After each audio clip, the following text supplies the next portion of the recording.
So hello my dear audience, जैसा कि आप सब जानते हैं कि पार्लियामेंट में 3 मेजर बिल्स जो है वो प्रपोज कर दिए गए हैं to replace the IPC, CrPC and evidence law.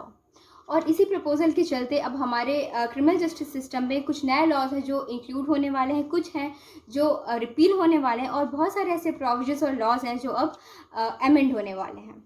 उन्हीं में से एक ड्रैकोनियन ब्रिटिश लॉ है सेडिशन लॉ, जो कि सालों से कंट्रोवर्सी और मिसयूज़ का सब्जेक्ट बना हुआ है।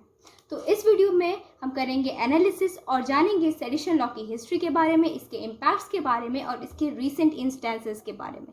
और इस क्वेश्चन को भी फाइंड आउट करेंगे कि क्या हमारी गवर्नमेंट ने सेडिशन लॉ को पूरी तरह से कोड के अंदर से हटा दिया है या फिर एक नया फॉर्म देके इसे इंक्लूड किया गया है।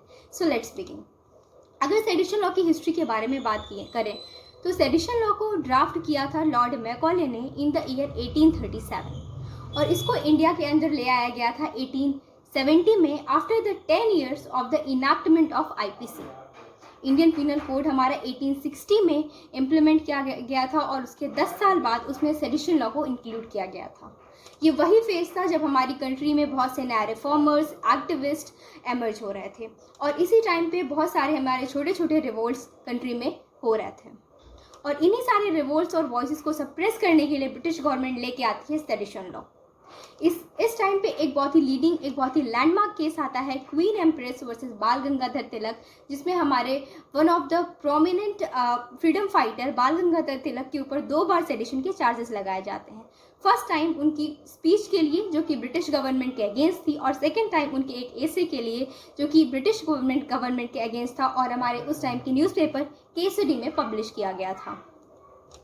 आफ्टर दिस लैंडमार्क केस बहुत सारे ऐसे इंसिडेंट हुए जहाँ पे हमारे सोशल रिफॉर्मर्स को, एक्टिविस्ट को, फ्रीडम फाइटर्स को चार्ज किया गया सेडिशन के अंदर। उनके ऊपर इम्पोज किया गया 124A और उनके वॉइसेस को सप्रेस किया गया, उन्हें इम्प्रिजन किया गया and it was continued till the independence. फिर आता है इंडिपेंडेंस का एरा और वहाँ पे डिस्कशन होता है इस पर्टिकुलर लॉ के ऊपर। ये डिस्कशन होता है हमारे कॉन्स्टिट्यूएंट असेंबली के अंदर कि सेडिशन लॉ को कॉन्स्टिट्यूशन में जगह देनी चाहिए या फिर नहीं देनी चाहिए। And our constituent assembly came to the conclusion कि इसे कॉन्स्टिट्यूशन के एम्बिट से बाहर रखा जाएगा। But central government in order to strengthen the particular sedition law लेके आती है फर्स्ट अमेंडमेंट एक्ट ऑफ 1951, जिसमें कि हमारे पंडित जवाहरलाल नेहरू ने इंक्लूड कर दिया आर्टिकल 19 के अंदर क्लॉज 2, जो कि बात करता है reasonable restrictions on the freedom of speech and expression. इस रीजनेबल रेस्ट्रिक्शन को ले आया गया in the name of country's sovereignty, integrity and public security, public order and the friendly relations. इन सब के अगेंस्ट कोई भी पर्सन अगर कोई भी एक्ट करता है, कोई भी वॉइस रेस करता है तो उसे सेडिशन के अंदर चार्ज किया जाएगा और उसे freedom of speech and expression article 19 clause 1 के अंदर कोई भी प्रोटेक्शन नहीं दिया जाएगा। एंड आफ्टर दिस अमेंडमेंट इस सेडिशन लॉ का गवर्नमेंट बहुत ही ज़ोरों शोरों से यूज़ करने लगी।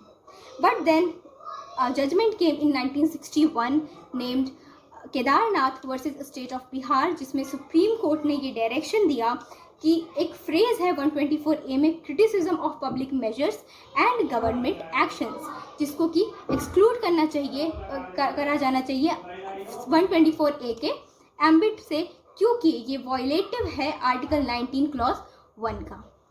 बट गवर्नमेंट कहाँ रुकने वाली थी। फिर आता है इंदिरा गांधी का रीन और वो इनैक्ट करती हैं सीआरपीसी। हमारा जो क्रिमिनल प्रोसीजर कोड था उसे री इनैक्ट किया जाता है, उसमें बहुत सारे अमेंडमेंट्स किए जाते हैं और इसी री इनैक्टमेंट के दौरान सेडिशन लॉ को एक स्पेशल स्टेटस, एक और भी ज़्यादा हार्शर स्टेटस दे दिया जाता है, क्योंकि इस टाइम पे सेडिशन लॉ को बना दिया जाता है cognizable offence, non compoundable offence, non bailable offence. इसकी पनिशमेंट कर दी जाती है मिनिमम 3 years ऑफ इम्प्रिजनमेंट और मैक्सिमम लाइफ इम्प्रिजनमेंट। और इस पूरे प्रोविजन को इंक्लूड किया जाता है सीआरपीसी के अंदर में। And after this act, after this particular step, sedition law का यूज़ क्या कह सकते हैं, मिसयूज, सेडिशन लॉ का मिसयूज बहुत ही ज़ोरों से शुरू होता है और ये कंटिन्यू करता है हमारे टिल 2022 तक। यस, सेडिशन लॉ का मिसयूज ना कि सिर्फ इंडिपेंडेंस के टाइम पे हो रहा था, इवन पिछले साल तक 2022 तक हमें बहुत सारे ऐसे इंसिडेंट्स देखने को मिलेंगे जहाँ पे वाइकेरियसली सेडिशन लॉ का गवर्नमेंट ने यूज़ किया है अपने प्रोटेक्शन के लिए। अगर हम ब्रिटेन की बात करें, जहाँ से ये सेडिशन लॉ एमर्ज हुआ है, उसने 2009 में ही इसे स्ट्राइक डाउन कर दिया था, but in our country this law remains in execution. अगर हम कुछ रिसेंट इंस्टेंसेस की बात करें तो आता है हमारा सबसे पहले सिटीजनशिप अमेंडमेंट एक्ट CAA, जहाँ पे 2 डजन से ज़्यादा लोगों के ऊपर सेडिशन चार्ज लगाए गए क्योंकि वो गवर्नमेंट के स्टेप के अगेंस्ट में थे। उसके बाद आता है हमारा हाथरस गैंग रेप केस, जहाँ पे 22 पर्सन्स के ऊपर सेडिशन चार्ज किया गया क्योंकि वो लूपहोल्स निकाल रहे थे गवर्नमेंट के प्रोटेक्शन और सिक्योरिटी पे। Then there was a very recent case of farmers protest, जहाँ पे बहुत सारे पॉलिटिकल लीडर्स जो कि ट्वीट कर रहे थे ट्विटर पे अगेंस्ट द गवर्नमेंट, उनके ऊपर सेडिशन चार्ज कर दिया गया, like on the Shashi Tharoor as well.